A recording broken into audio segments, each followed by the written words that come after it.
ಅಯೋಧ್ಯೆಯ ರಾಮಮಂದಿರದಲ್ಲಿ ಬಾಲರಾಮನ ಪ್ರಾಣ ಪ್ರತಿಷ್ಠಾಪನೆಗೆ ಕ್ಷಣಗಣನೆ ಶುರುವಾಗಿದೆ. ಅಯೋಧ್ಯೆ ಝಗಮಗಿಸ್ತಾ ಇದ್ದು ಎಲ್ಲೆಡೆ ರಾಮನಾಮವೇ ಕೇಳಿ ಬರ್ತಾ ಇದೆ. ಐತಿಹಾಸಿಕ ಕ್ಷಣವನ್ನ ಕಣ್ತುಂಬಿಕೊಳ್ಳುವುದಕ್ಕೆ ಭಕ್ತರು ಕಾತರಾಗಿದ್ದಾರೆ. ಹಾಗಿದ್ರೆ ಅಯೋಧ್ಯೆ ಸಜ್ಜಾಗಿರುವಂತ ರೀತಿ ಹೇಗಿದೆ? ಅಯೋಧ್ಯೆಯಲ್ಲಿ ಮುಗಿಲು ಮುಟ್ಟಿದಂತ ಸಂಭ್ರಮ ಹೇಗಿದೆ? ಬನ್ನಿ ನೋಡೋಣ.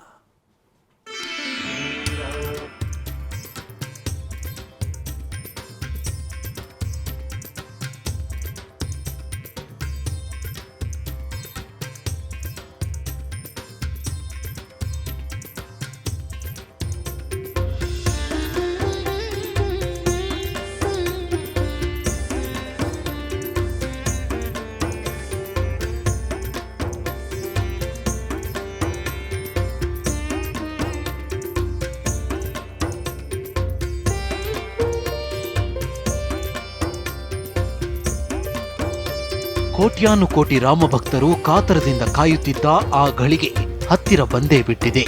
500 ವರ್ಷಗಳ ರಾಮಭಕ್ತರ ಹೋರಾಟದ ಫಲವಾಗಿ ರಾಮ ಜನ್ಮಭೂಮಿ ಅಯೋಧ್ಯೆಯಲ್ಲಿ ಭವ್ಯ ರಾಮಮಂದಿರ ತಲೆ ಎತ್ತಿ ನಿಂತಿದೆ. ಈಗಾಗಲೇ ಗರ್ಭಗುಡಿಯಲ್ಲಿ ಬಾಲರಾಮನ ಮೂರ್ತಿಯನ್ನ ಇಡಲಾಗಿದ್ದು, ನಾಳೆ ಇಷ್ಟೊತ್ತಿಗಾಗಲೇ ಕೋಟಿ ಕೋಟಿ ಭಕ್ತರ ಕನಸು ಕನವರಿಕೆ ಈಡೇರಲಿದೆ. ಅಯೋಧ್ಯೆಯಲ್ಲಿ ರಾಮಲಲ್ಲಾ ಪ್ರಾಣ ಪ್ರತಿಷ್ಠಾಪನೆಗೆ ಕ್ಷಣಗಣನೆ.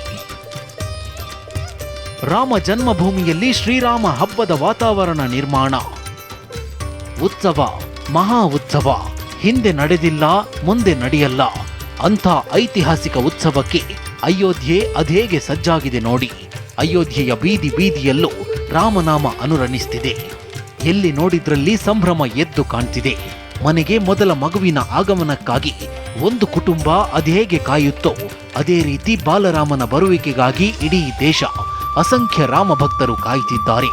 ನಾಳೆ ಮಧ್ಯಾಹ್ನ ಸರಿಯಾಗಿ 12:20 ಬಾಲರಾಮನ ಪ್ರಾಣ ಪ್ರತಿಷ್ಠಾಪನೆ ನೆರವೇರಲಿದ್ದು, ಈ ದಿವ್ಯ ಸನ್ನಿವೇಶ ಕಣ್ತುಂಬಿಕೊಳ್ಳಲು ಎಲ್ಲರೂ ತುದಿಗಾಲಲ್ಲಿ ನಿಂತಿದ್ದಾರೆ. ರಾಮಲಲ್ಲಾ ಪ್ರಾಣ ಪ್ರತಿಷ್ಠಾಪನೆ ಕಾರ್ಯಕ್ರಮಕ್ಕೆ ಸಕಲ ಸಿದ್ಧತೆ ನಡೆಯುತ್ತಿದೆ. ಪ್ರಾಣ ಪ್ರತಿಷ್ಠಾಪನೆ ಹಿನ್ನೆಲೆಯಲ್ಲಿ ವಿವಿಧ ಪೂಜಾ ಕೈಂಕರ್ಯಗಳು ನೆರವೇರ್ತಿವೆ. ಇನ್ನು ನಾಳೆಯೂ ಬೆಳಿಗ್ಗೆಯಿಂದಲೇ ರಾಮಲಲ್ಲಾ ಮೂರ್ತಿಗೆ ವಿವಿಧ ಪೂಜೆಗಳು ನಡೆಯಲಿದೆ. ಇಂದು ಕೂಡ ಹಲವು ಪೂಜೆಗಳು ನಡೆದಿವೆ.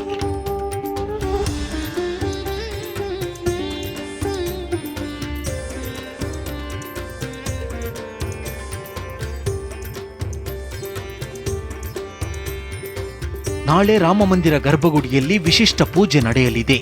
ಆದರೆ ಇಂದು ಸಹ ಹಲವು ಪೂಜಾ ವಿಧಾನಗಳು ನೆರವೇರಿಸಲಾಗ್ತಿದೆ. ಇಂದು ಗರ್ಭಗುಡಿಯಲ್ಲಿ ಬಾಲರಾಮನ ವಿಗ್ರಹಕ್ಕೆ ಔಷಧಿ ವಾಸ ನಡೆಸಲಾಗ್ತಿದೆ. ಅಂದ್ರೆ 114 ಕಳಸದಲ್ಲಿರೋ ಔಷಧಿ ಜಲದಿಂದ ರಾಮನ ವಿಗ್ರಹಕ್ಕೆ ಅಭಿಷೇಕ ಮಾಡಲಾಗ್ತಿದೆ. ಬಳಿಕ ಶಯ್ಯಾಧಿವಾಸ ಹಾಗೂ ಹೋಮ ಹವನ ಕಾರ್ಯ ನಡೆಯಲಿದೆ. ಇದಾದ್ಮೇಲೆ 50ಕ್ಕೂ ಹೆಚ್ಚು ಜನರಿಂದ 2 ಗಂಟೆಗಳ ಕಾಲ ಮಂಗಳ ಧ್ವನಿ ಝೇಂಕಾರ ಮೊಳಗಲಿದೆ.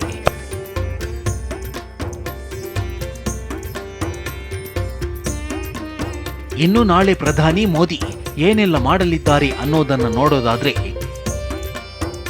ನಾಳೆ ಮಧ್ಯಾಹ್ನ 12:05 12:55 ಪ್ರಾಣ ಪ್ರತಿಷ್ಠಾಪನೆ ನಡೆಯಲಿದೆ.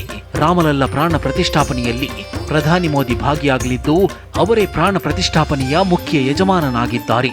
ನಾಳೆ ಮಧ್ಯಾಹ್ನ ಪೂಜೆ ಬಳಿಕ 12:55 ಪೂಜಾ ಸ್ಥಳದಿಂದ ಹೊರಡಲಿರುವ ಮೋದಿ ಮಧ್ಯಾಹ್ನ 1 ಗಂಟೆಗೆ ಸಾರ್ವಜನಿಕ ಕಾರ್ಯಕ್ರಮದಲ್ಲಿ ಭಾಗಿಯಾಗಲಿದ್ದಾರೆ. ಬಳಿಕ ಮಧ್ಯಾಹ್ನ 2:10 ಕುಬೇರ್ ತಿಲಾಗೆ ಭೇಟಿ ಕೊಡಲಿದ್ದಾರೆ. ನಾಳೆ ಮಧ್ಯಾಹ್ನ 3:30 ಮೋದಿ ಅಯೋಧ್ಯೆಯಿಂದ ದೆಹಲಿಗೆ ವಾಪಸ್ ಆಗಲಿದ್ದಾರೆ.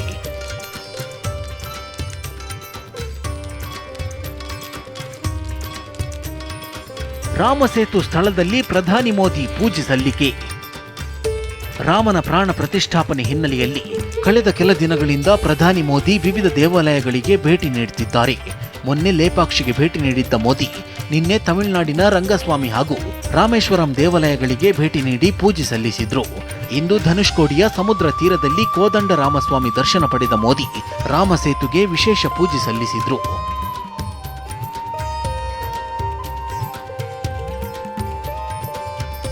ಇನ್ನು ಪ್ರಧಾನಿ ಮೋದಿ ನಾಳೆ ನಡೆಯೋ ಪ್ರಾಣ ಪ್ರತಿಷ್ಠಾನದ ಪ್ರಮುಖ ಯಜಮಾನನಾಗಿದ್ದಾರೆ.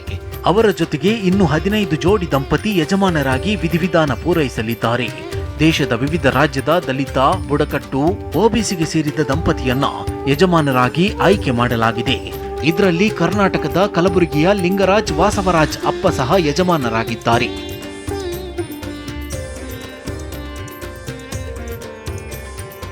ರಾಮ ಜನ್ಮಭೂಮಿ ಅಯೋಧ್ಯೆಯತ್ತ ಹೊರಟ ಗಣ್ಯಾತಿ ಗಣ್ಯರು. ಅಯೋಧ್ಯೆಯಲ್ಲಿ ರಾಮ ಮಂದಿರ ಉದ್ಘಾಟನೆಗೆ ಅದ್ಧೂರಿ ಸಿದ್ಧತೆ ಮಾಡಿಕೊಳ್ಳಲಾಗಿದ್ದು, ಗಣ್ಯಾತಿ ಗಣ್ಯರು, ಸ್ಟಾರ್ ನಟರು ಅಯೋಧ್ಯೆಯತ್ತ ತೆರಳುತ್ತಿದ್ದಾರೆ. ಚೆನ್ನೈ ಏರ್ಪೋರ್ಟ್ನಿಂದ ರಜನಿಕಾಂತ್, ನಟ ಧನುಷ್ ತೆರಳಿದ್ರು. ಅಷ್ಟೇ ಅಲ್ಲ, ಮುಂಬೈನಿಂದ ಬಾಲಿವುಡ್ ನಟರಾದ ಅನುಪಮ್ ಖೇರ್, ವಿವೇಕ್ ಒಬೆರಾಯ್ ಪ್ರಯಾಣ ಬೆಳೆಸಿದ್ದಾರೆ. ಇನ್ನು ಆರ್ಎಸ್ಎಸ್ ಮುಖ್ಯಸ್ಥ ಮೋಹನ್ ಭಾಗವತ್ ಸಹ ಲಖನೌನಿಂದ ಅಯೋಧ್ಯೆಗೆ ತೆರಳಿದ್ರು. ಇನ್ನು ಧರ್ಮಸ್ಥಳದ ಧರ್ಮಾಧಿಕಾರಿ ವೀರೇಂದ್ರ ಹೆಗ್ಗಡೆ, ರವಿಶಂಕರ್ ಗುರೂಜಿ ಈಗಾಗಲೇ ಅಯೋಧ್ಯೆಗೆ ಬಂದಿಳಿದಿದ್ದಾರೆ. Bureau report, TV9.